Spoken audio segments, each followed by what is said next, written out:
রাজপথের এই আন্দোলন, জনগণের রাজপথে নেমে আসার অভূতপূর্ব যে সঞ্চালনা, যে বেগ সৃষ্টি হয়েছিল গোটা বাংলাদেশে অন্যায়, অবিচার ও শোষণের বিরুদ্ধে, তা তুলে ধরার এক ক্ষুদ্র প্রয়াস 36 জুলাই, রক্তাক্ত 36 জুলাই।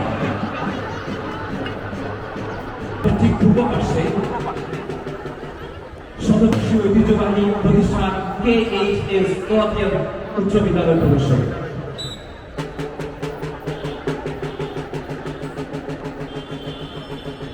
কলাতিয়া হাই স্কুল মাঠের ঠিক পূর্ব পাশে প্রদর্শিত হচ্ছে Kalatia high school. Kalatia high school 36 জুলাই সমস্ত শহীদদের সমবেদনা জানাচ্ছে এবং লড়াই সংগ্রামে সবসময় অনুপ্রেরণা করে